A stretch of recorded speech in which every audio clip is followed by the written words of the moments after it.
Welcome to, I don't even know, is this episode 10? Oh, it's been a while, so I don't know. I got to go into my What's my happened folder. since we last talked? We had Christmas, we had New Year's, we had a psychopath try and take over the United States Capitol. We had multiple. A man dressed as a Viking is now the Speaker of the House was my favorite tweet from that. Dude, The memes have been... I was just going to say my favorite thing is the memes. How could you not? Like, it's I so was sad. just going to say that. Everything's so sad and awful and terrible, but if you cannot sit back and enjoy the memes for an hour, you have to. That is, and again, I feel like it comes with territory of why people like me and Mike are friends. Our humor is very dark. Say the least. It's a coping mechanism, but our humor is very dark. So we were getting some of the darker videos and memes that were so good. But my favorite so far, and not everyone's going to get this joke, is the law dispute guy that I showed you yesterday. Yes. Yes. Yeah. There's so many. Oh, man. But yeah, so it's been an interesting, I think it's episode 10. Where's my Spotify? I'll double check. And then I'll officially say, welcome to Old Fashioned episode. Old Fashioned podcast. There you are. It is episode 11. Technically 12, because we had the special episode with Janessa from Phoenix Down when I interviewed her. So Technically 12. I'll take it. Technically we'll call 12. it 11, so we go in numerical order because I get weird about that stuff. But welcome to episode 11 of Old Fashioned. Mike and I are just hanging out this morning, drinking some coffee. We couldn't record an episode last week because King's Coast Coffee, by the way, kingscoastcoffee.com. Of course. We couldn't record an episode last week because I put my phone down for 2 weeks over vacation. How good did that feel? Great, till I came back. Yeah, that's true. You create more work for you when you turn it back on. So it's not necessarily that you do less work; it's that you just delay the work that you have to do. And I was amazed at people. And Wayne said it best on social media when he said that there's a special place in hell for people who send customer service emails the day after Christmas. And I agree with him. People emailing us and telling us, like, hey, my hoodie order didn't arrive yet on December 26th. So don't judge me, but let me know if this counts. Okay. Let me know if this counts. All right. So I was purchasing some games for my nephew. Sure. All right. He's old enough now. His parents bought him his first Xbox. Mm-hmm. They bought him a few things. And he's like, Uncle Mike, X, Y, and Z. I said, okay, I'll get them for you. I accidentally bought the base version when I fully intended to buy the digital deluxe version, whatever it was. Mm-hmm. So I went in and I bought both copies. Bought the base and the digital version. And I just sent them a message saying, hey, this is what I intended to do. Could I please refund the base? And I just left it at that. They did it a couple days later. They refunded it. But I bought both products and then just wanted the regular one refunded. Does that count? So being on the other side of the fence, I would say yes, it counts. But damn, I will give you the benefit of the doubt in the situation because I know you didn't expect an answer. I didn't. That's why I bought both. I bought both and I gave him the one. I gave him the one I intended to buy. And in all honesty, the base game was so cheap because there were so many sales going on. The base game, it wouldn't have even fucking mattered if they said no. Whatever. So now jumping back to my side of the fence, because that's where I sit, I instinctively judge every single person that sends that email. You asshole. Now, all of them may have been, I'm going to send this because I'm off from work and I have time. And just send it out and wait for a response. But on our side of the fence, it is taken as, I guess we can't enjoy our holidays just like I guess you, my time doesn't matter. So it's the lost in translation idea of technology and texting and email and social media. It's the text-based communications. You know how many arguments start because no one can catch tone in so many in a text? You know, That used to be a real, like, I struggled with that. My thing is, okay, so my Early on, I struggled with that. father-in-law is a ... person. Oh, see, the ... thing. But every message ends with the ... and you're like, oh my God, he's being so condescending. But then you meet my father-in-law and you're like, there's no way this man This can be is not the condescending. case. He just, for some reason, ends every text with ... And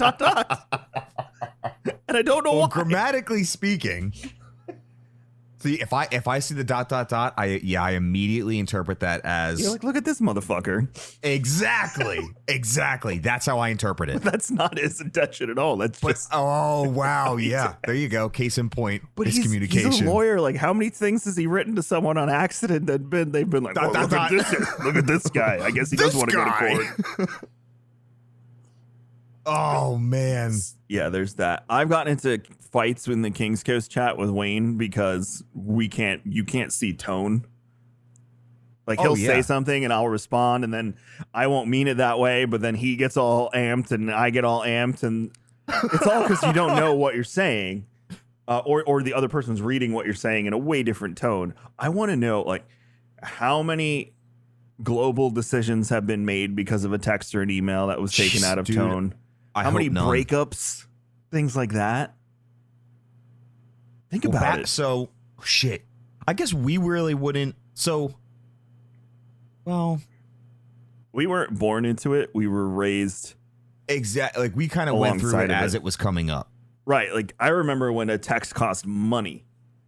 Yeah, so do I. If I hit this button, it's going to cost my parents 50 cents. Like, I remember that. Per text. Yeah. Yeah. So you only did that in emergencies. The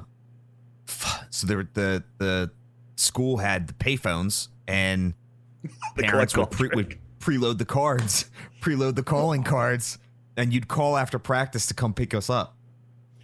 Okay, so I had a way around that. 1-800-COLLECT. And you know how it would say state your name? Yep. I'd go, Mom, come pick me up. Do you accept charges? No, meant she was coming to pick me up. That's fantastic. Yep, that's how we used to do it. If I ever called collect, I always pulled the Big Daddy. Your baby boy. The Geico commercial then years later would do what we used to do in high school, which was the mom we had a baby eats a boy. That's so clever, man. But yeah, that's what I used to do. It was like, Mom, come pick me up from basketball. And if she said no, then she was coming. If she said yes and accepted the charges, it was the reason why she couldn't come. So, oh man, yeah, it was pretty funny. Yeah.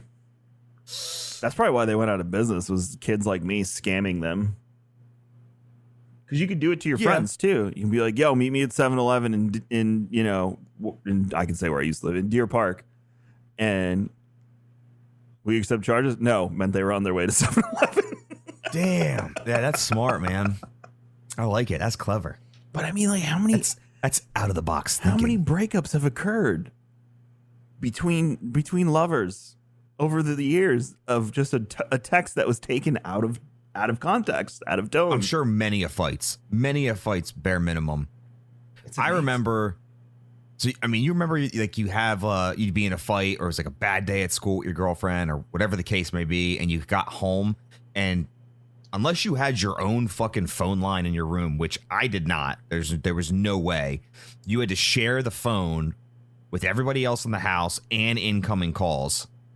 So it was almost impossible to try to communicate even on the phone at night with whoever you were dating. Yep. So shit wouldn't get resolved for like a week. You'd have to be like, call me at 8:30, because that's when the phone will be free. You had to set up times. Yeah, I remember. And there was no other way to get in touch with them. So if they called and your brother or your mother was on the phone and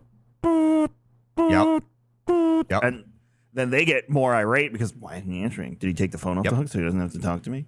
And then, it becomes a whole thing. And then, God forbid you have younger siblings in the other room picking up, and they can listen to the whole entire conversation. Mm-hmm. Mm-hmm. That was my mom would sometimes spy on me. My siblings never did. Man, it was tough. It was tough. She wanted to catch me like doing drugs or something. Did the smiley face as we got older? Do you remember the smiley face? You would get it from a girl.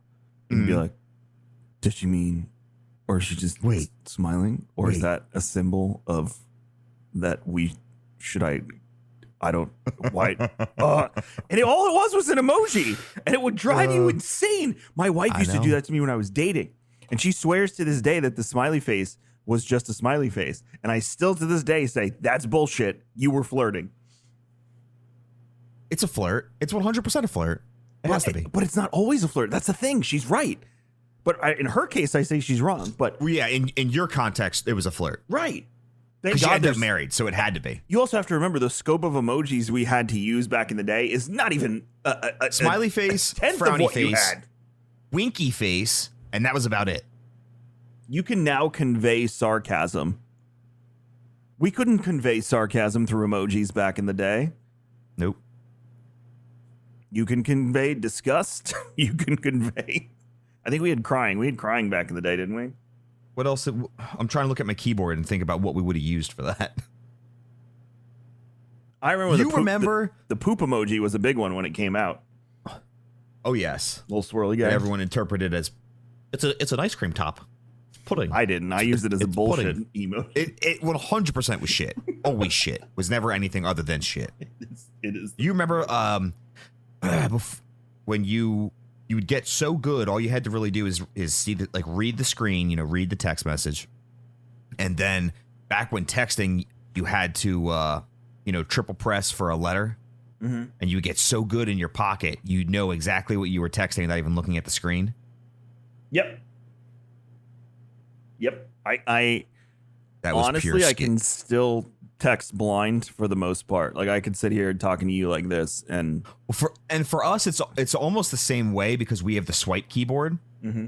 So as long as you know where things are, you can essentially, you're doing the same thing. But with if I'm like having to like regularly like tap the numbers so many times to get the letter, I think I'd fuck it up. I don't think I'd be able to do it. Now I couldn't. Back then, I probably could pull it off with the old. Oh yeah. I also had the Nextel, the chirp guy. Yeah, I had that for a while for work. But my dad had that for.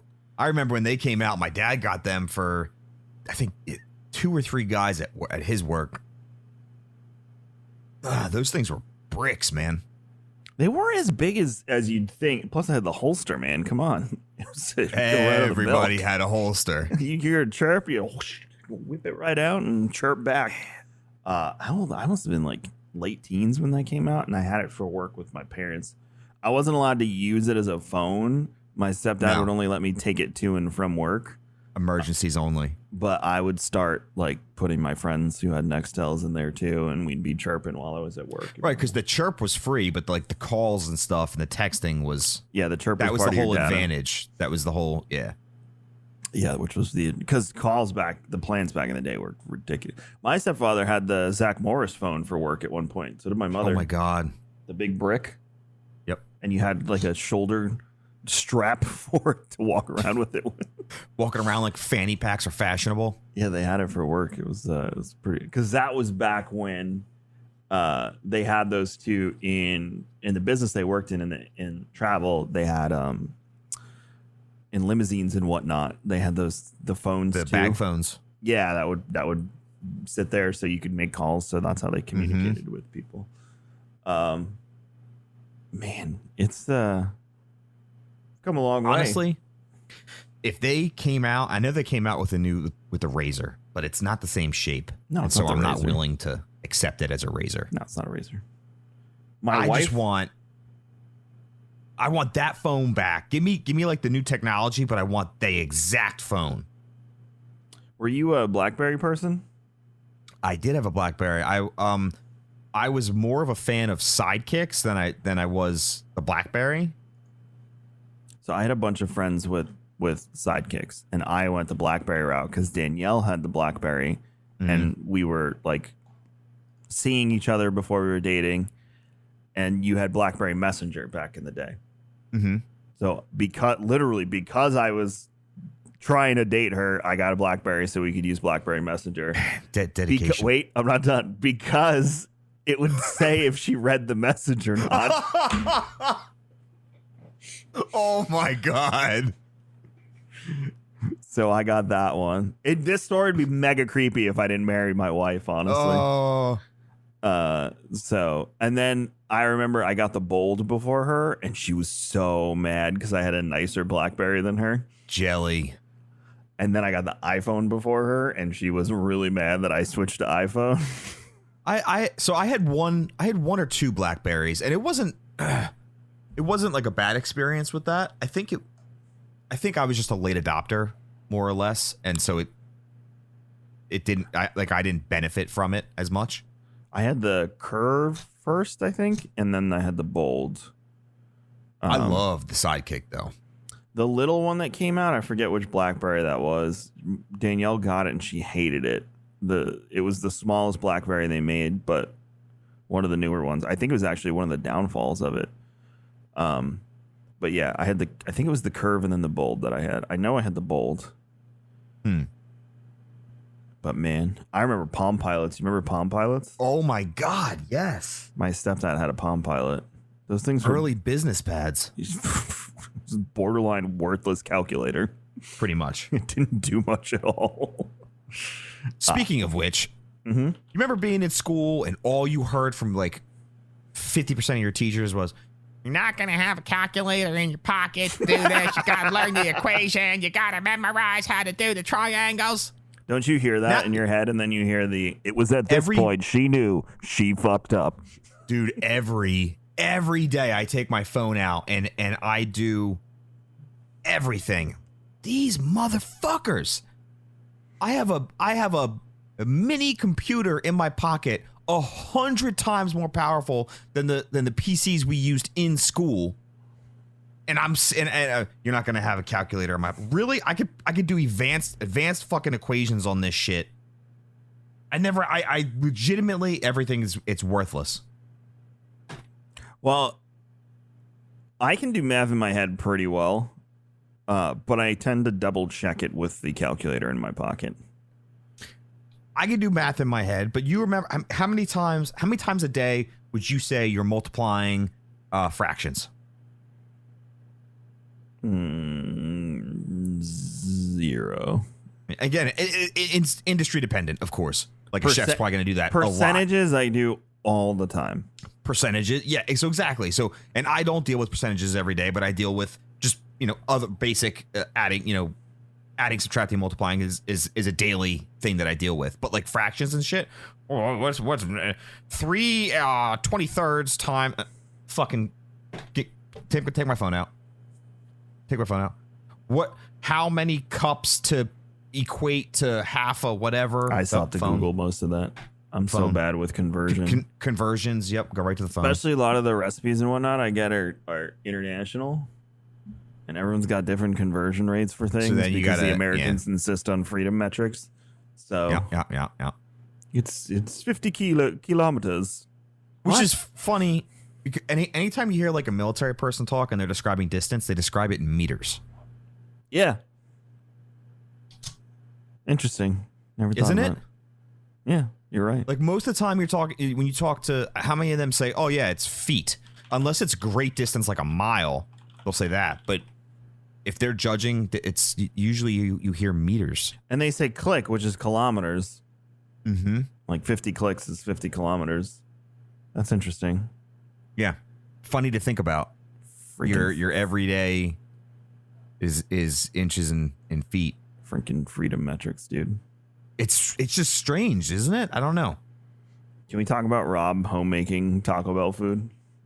Can I tell you? Yes, we have to. But if full disclosure, my wife has made homemade Crunchwrap Supremes as well on multiple occasions.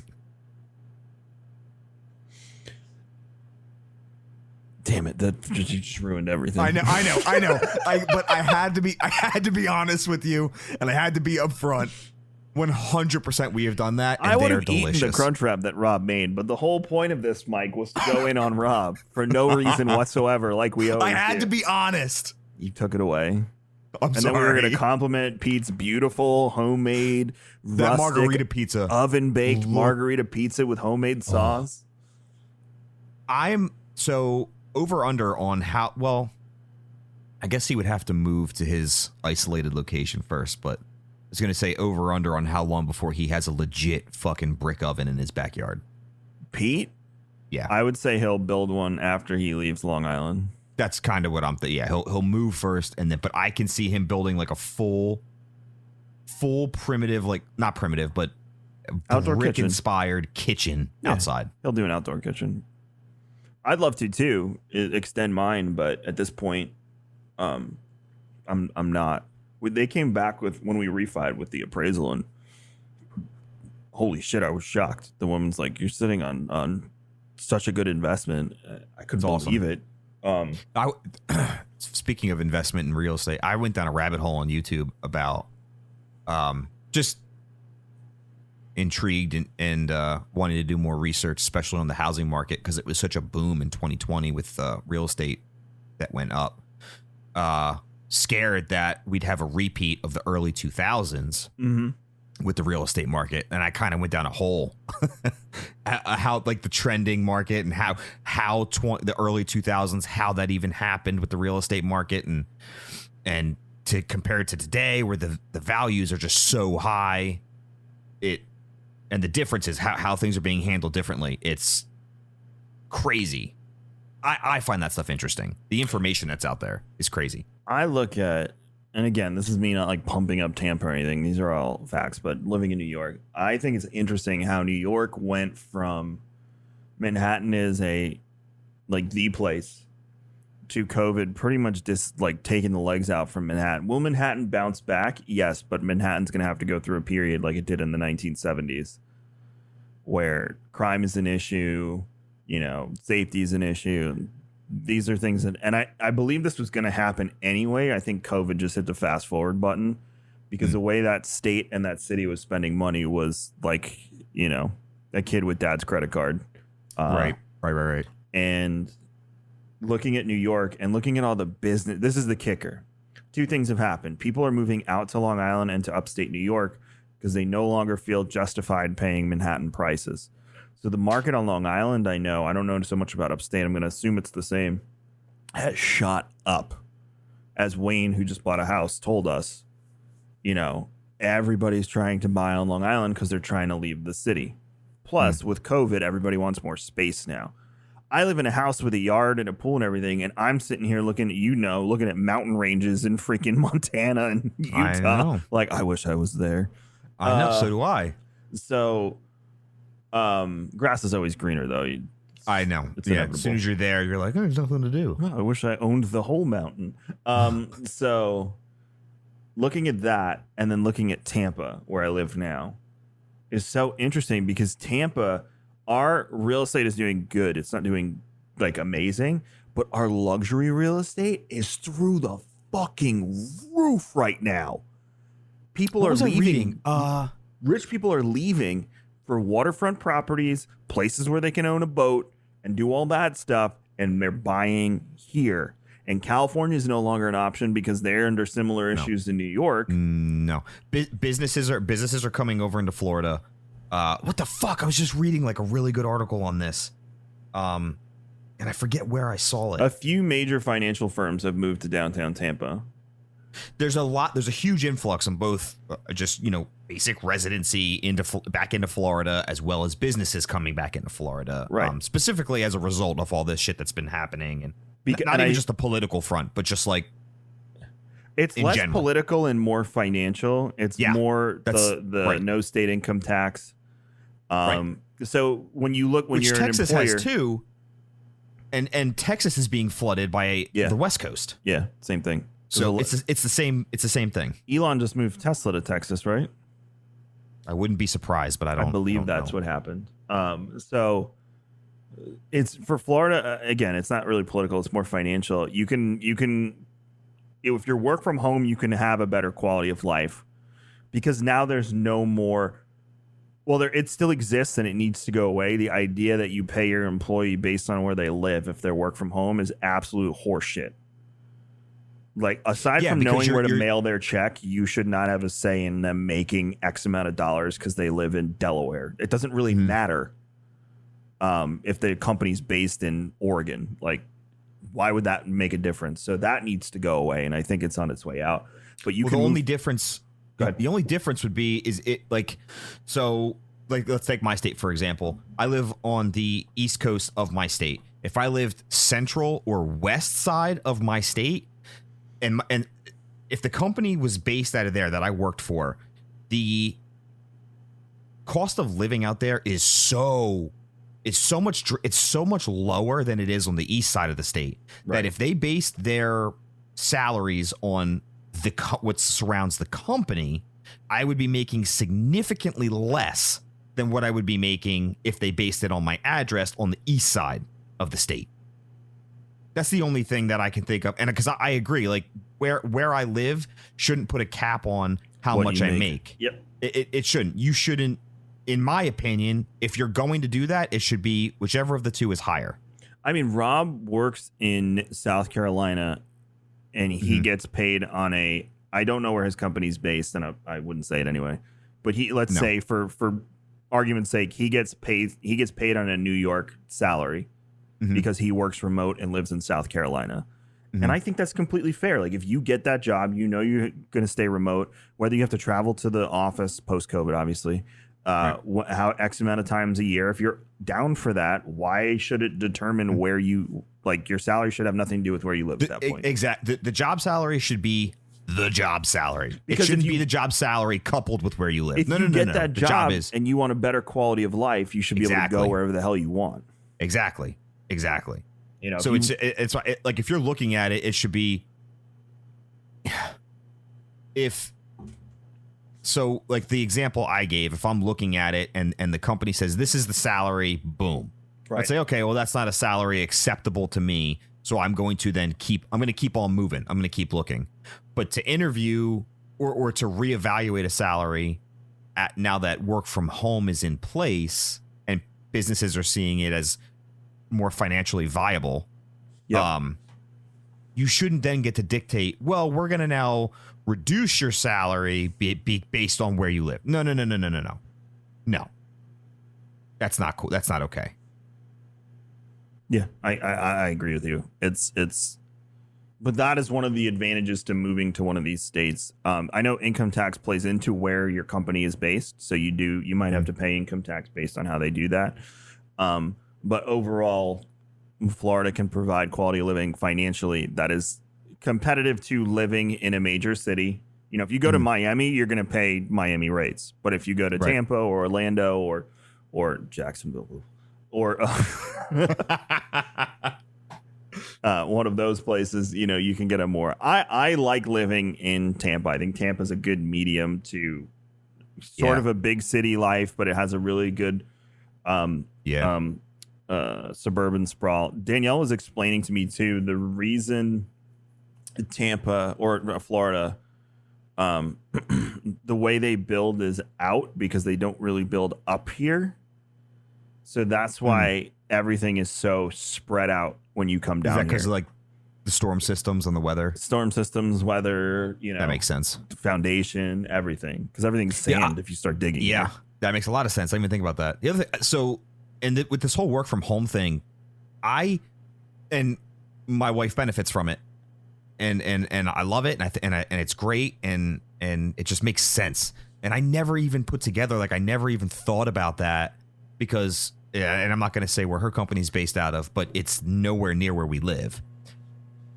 And I asked her, I was like, did that come into play? And she's like, yes and no for her company. The salary she had when she worked locally when in the office, they kept it the same. So I don't know if that was them basing the salary on where she lived because the salary was also based on the employment when it was a local office. So the company is getting rid of offices and physical structures or downsizing them. It shouldn't affect employee pay because they're eliminating overhead. They're saving money. You're saving money. Now, I am the owner of a company, multiple companies, honestly, at this point, that work from home does not work for Rare Drop. We are too creative and planning driven to be separated. and it's been super difficult for us to operate. We're making it, and Kings Coast physically obviously can't. It's impossible.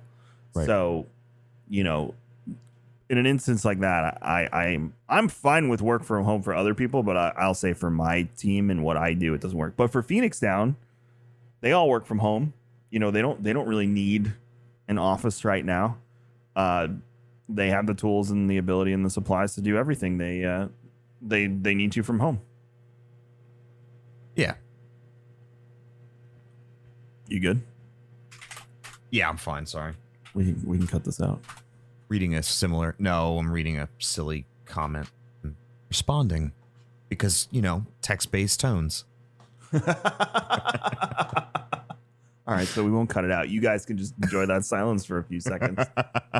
Podcast listener person in the ether. Yeah, so in essence, I'm all for work from home. It shouldn't be based on where you are located. If they're going to post a job, the salary is the salary. Right. Me as the potential employee, if I look at that salary and I say, nah, that's something that I can't make work where I live, then, you know, you kind of move on, I guess. All right. So one thing me and Mike want to do this year is we want to do more brackets, but we also want to bring some like fun, ridiculous crap into the podcast this year. So in addition to the brackets and guests, I invested in some like decks basically of cards that shoot us over random questions. So I would love to pull a few every week and discuss with Mike. So I'm pulling these from the WTF pile. Are you ready? I'm ready. Have you ever eaten a whole tube of Pringles by yourself? Yes. Yes. Why is a better question to say. I've also eaten an entire family-sized bag of chips myself. Same. So, and I'm sorry, but you don't. I mean, Pringles is damn near personal size. Damn near personal size. Then why do they make the short ones? They make but those are baby. That's for my kid. The fucking motto is once you pop, you don't stop. It is the motto. True.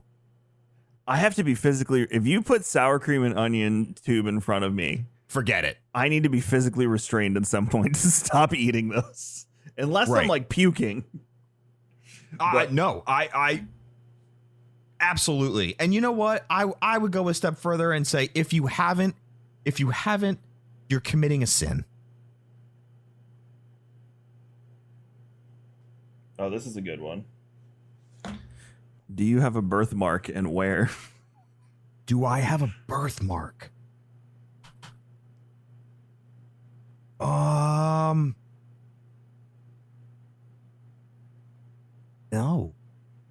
I thought mine was on my head, but then I shaved my head and I don't see it, so I don't know where my birthmark is. I have to have one. I thought no.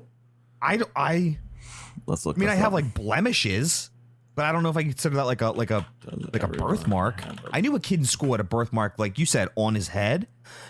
But not everyone has one. Okay. He had one on his head, and it actually, there was when he grew his hair out, and because he had like, you know, a full head of hair, unlike us. Mm-hmm. And he, that spot, he had brown hair except for that spot. That spot was bleach white. That's weird. Yeah. Both my daughters have them on their arms. My sister has one like on the heel of her foot. I thought mine was on my head, but I don't obviously I don't see it anymore. What would be your theme song to life, Mike? Oh, damn, it feels good to be a gangster.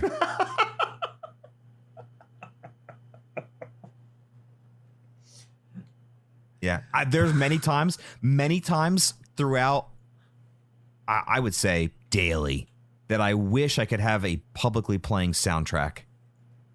Kind of like MySpace or Zanga, but like, oh my gosh, just regularly walking through the street and I'm emanating this music. I'm somewhere between Hatebreed's Destroy Everything and Otis Redding sitting on the dock by the bay.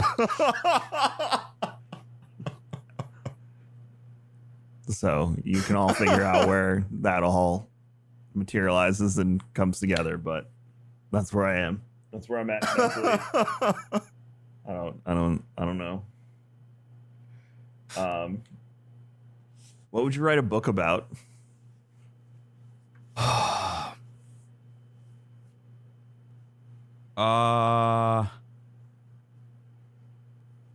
What would I write a book about? Well, I don't want to be a poser. Wayne's kind of got the coffee table book on lock, so It's a coffee table book that turns into a coffee table. Do you remember that episode of Seinfeld? It wouldn't be about my life, but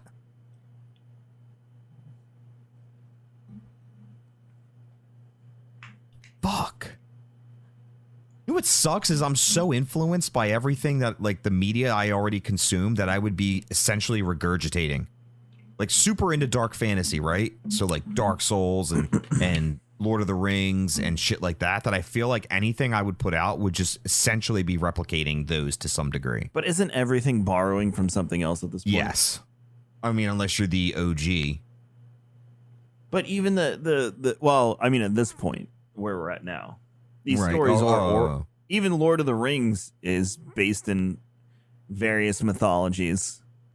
Yeah, that's true. You know, everything is borrowed. Nothing is, I don't want to say nothing's an original thought, but things are borrowed and inspired by other things. So if you wanted to do dark fantasy, you could bring that to life based on things that have influenced you. And I feel like such a shitheel because of constantly complaining about nothing original anymore. And when, you know, oh, another BR. Wow. Fucking sweet. But here I am. I've had notebooks filled with ideas for world building that I've had over a decade.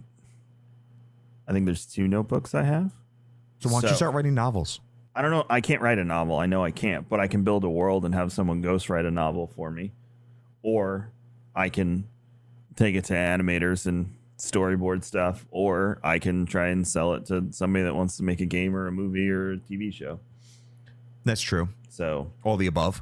I'm in the phase of trying to make it coherent instead of just pages of nonsense. How old is this stuff? I started writing it before I was married, so it's older than 10 years. Okay. So in your mind, have you reread everything you've done from start to finish? Does it still hold up a decade later? Yeah, it goes in line with shit that came out. I didn't even know what Game of Thrones was when I started writing this, and a lot of the structure of the world is very Game of Thrones-esque in a political fashion. Awesome. There's some diversity and culture in it that obviously now in the current social revolution, if you will, is very prevalent. You know? Oh, wow. Yeah. Like, these are things I wrote 5 years ago. And I'm not saying that stuff wasn't important 5 years ago. I'm saying it's more important than it's ever been in everyone's face in a good way. But a lot of it I wrote into it, which, you know, a lot of times with fantasy, it feels like they try and shove diversity into fantasy. And there's no organic pathway to, let's say, a black character or a black race in a fantasy story getting the due respect that they deserve as a culture advanced as part of the main story. A lot of times you watch a show and it's like, well, they just shoved someone in there. You know, they put a woman in that role because they wanted to say they had a woman as the star instead of writing an organic. Like, I think Rey is a Star Wars character. Forget about the story overall. I think Rey is a very important character. They've screwed with her story. I'm not in love with the fact that she's a Palpatine. Spoilers. Do you even have to say that at this point? I just say it anyway, just to piss people off. I'm not in love with the fact that she's a Palpatine, but Rey's journey as a woman in that universe, I find to be important. So I try and take elements like that. But even, Mike, like you said, you were inspired by dark fantasy. I'm inspired by my oldest daughter at this point when I started writing this. Was that how does she have like a strong heroine figure that she can relate to? Because again, if a story is written good, I don't give a shit who the main character is. Yeah, no. I want to relate to them because it's a well told, well written story. It doesn't matter if they're a woman, if person of color, it never will matter to me.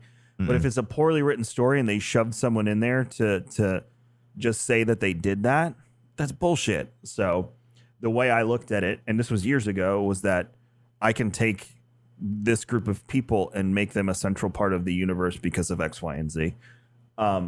And did that. And then I have that one story. It's kind of like, I don't want to say high fantasy because it's not fantasy-esque. And then the other one is dirty deep space, millions of years in the future, aliens, cool shit. So I don't know, maybe in the next few years I'll do something with them. I'm in the process of unloading my notebook and making coherent notes of world building. Yeah, so with that much time going by, I'd be really interested to see how much of it you still, how much you like, okay, yeah, this is still really good content that I could build off of, versus like, maybe I sidebar this. I really didn't like the way I developed it back then, or whatever the case may be. Because and just to like oversimplify what you're going through right now, something that we can both kind of, so like a tattoo. I have an idea for a tattoo, or I have an idea of like a drawing for something. I draw it, I let it sit, and like before I know it, a year goes by and I look at that and I'm like, fuck, I'm glad I didn't get that tattooed. Even tattoos are interesting because there's a race in one of the things that I wrote years ago. Like, why aren't people with tattoos represented in a fantasy element? So tattoos are, in one of the things I wrote, important to this race because it's signification of their faith and their religion and, all of these ancient things. But I'm talking, it's really not represented, and tattoos are exactly that to a lot of cultures. But I'm talking, Mike, I'm talking neck down to feet on hands and everything. Like, but everything has meaning. Everything is important to the person that was put on there. Almost like the Maori, the way the Maori, the tattoo is so significant of who you are and what, your spirit is and everything. It's kind of like that. But, if you ever saw this on a screen or came to life, these would have to be played by like dudes covered in and women covered in tattoos from head to toe, face tattoos, neck, everything. I'm down. But that's never represented. So as culture moves forward, why are we not changing our stories to reflect because any story you tell is a reflection of the culture you're living in. Mm-hmm. Because that's why when people are like, it's one thing to say, I don't want to talk politics and stuff like that. That's fine. But when people are like, keep politics out of video games, I'm like, you can't tell people to keep politics out of storytelling because politics are connected to social issues and social issues are what storytelling is. And you politics can't separate those two things. Yeah. Politics is a concept. You can't.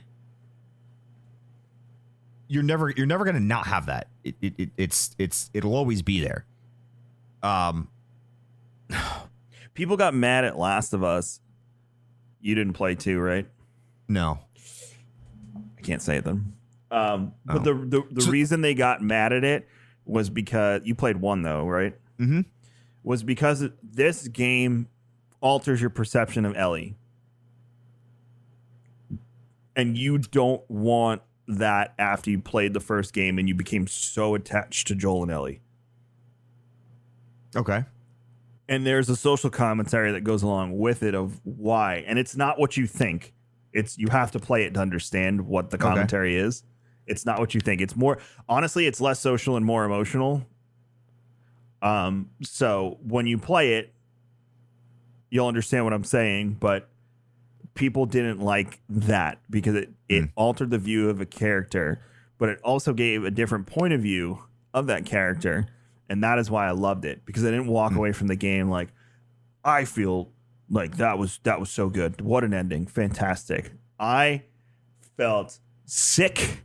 I felt upset in a good way. I walked away from that like it was art. Like there was a problem and the problem didn't get fixed.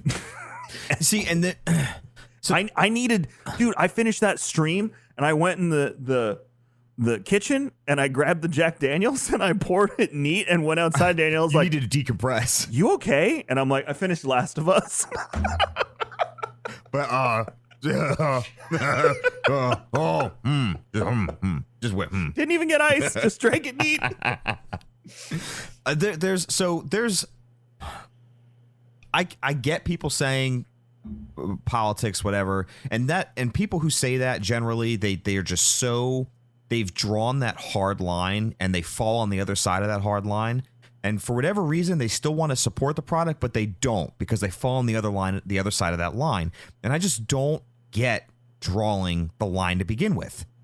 There's an artistic license, and if they decide to go in a specific direction, they decide to go in that direction.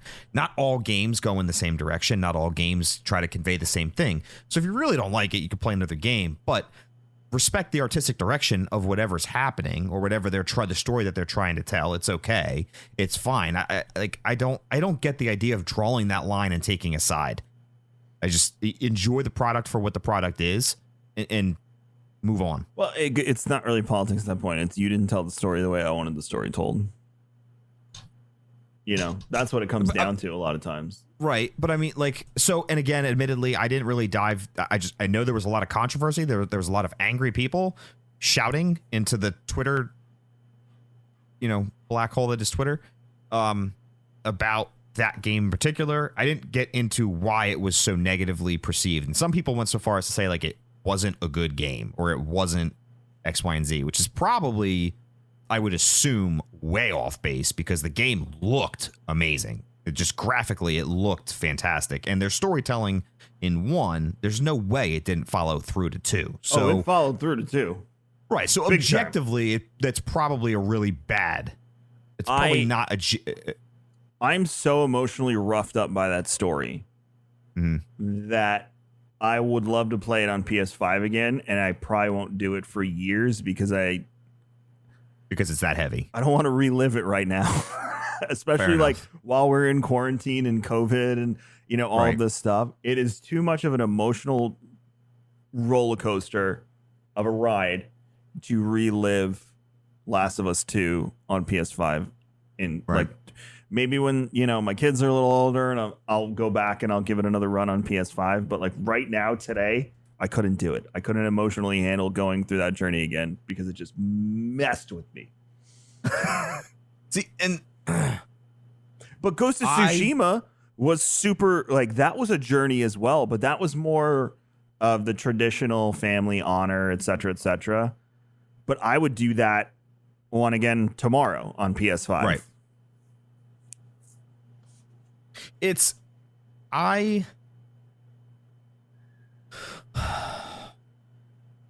not the same topic or it's not in the same vein, rather same topic, but not in the same vein. It's like Soulsborne games. And we've talked about accessibility and all that, but to demand that a game go in a certain direction or demand that a game do or be a certain thing, such as providing an easy mode. Again, I go back to the artistic direction. If I just feel that way across the board, just leave it the way it fucking is. Just leave it. If this is how the developers chose to tell the story or to write it or to create the game, this is the fucking game. This is the game. Just leave it. I mean, we're in the culture of I could do it better, Fuck off. Fuck off. That's it's so irritating. I didn't like the Star Wars trilogy because I would have done this. Cool. Thank you for your critique. Stop making fake rumors that they're going to remake the trilogy and waste billions of dollars. It still made them an ass load of money, whether you like it or not. I'm not saying you have to like everything that comes out. You shouldn't. No, you shouldn't. But that doesn't mean that it has to be made to your fucking specifications. Exactly. It doesn't mean that shit does not need to change to match whatever it is the fuck you want. Exactly. They don't need to rewrite Last of Us because you were unhappy with the way the story was told. They don't need to redo the Star Wars trilogy because you didn't like it.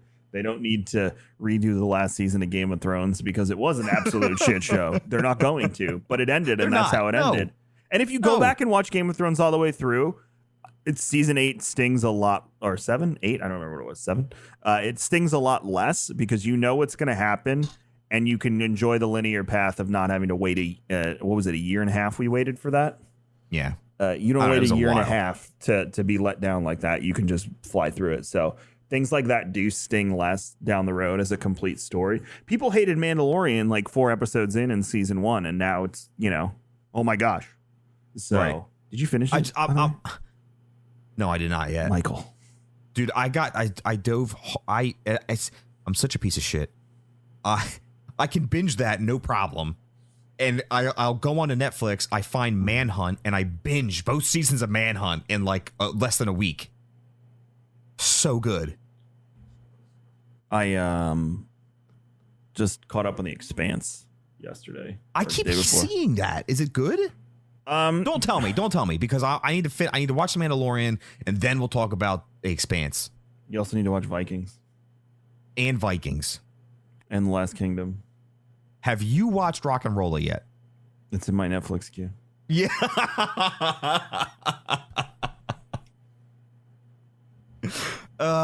One night I'm just gonna watch it. So it's I have to get out of here, Mike. I have that hard end time now. Yeah, you got your hard time. Hey man, we hit 50. That's pretty good. I mean, pretty good. I think, and we're gonna do this again tomorrow. Did we meet Wayne's expectations for this episode, you think? Called out. Well, we'll find out, because if he doesn't say anything about this, we know he didn't finish the episode. Fair. Love you, buddy. Thank you so much for episode 11 of the Old Fashioned Podcast. He's metric_methods with the Z on Twitter. I'm Kevin X Vision on Twitter. You can go to raredrop.co and check out all of the podcasts and go back and listen to old episodes or watch old episodes, depending on how you like to consume it. And kingscoastcoffee.com, patreon.com/raredrops. I got to figure out with Ben how we can do a Patreon thing for, I'm thinking a Q&A for Old Fashioned for Patreon, because I'm sure people want to ask like me and Mike some questions. Q&A? No, what they can do is they can put a bunch of listed questions and we can read them off in an episode and just answer all of them. Oh, that's a great idea. So I think we're going to do that. But cool. I'm going to put that in front of Ben now, and I'm going to go to this meeting that I have to go to. And you all have a fantastic day, evening, whenever you're listening to this. And you're awesome. And thank you. And see you later. Bye.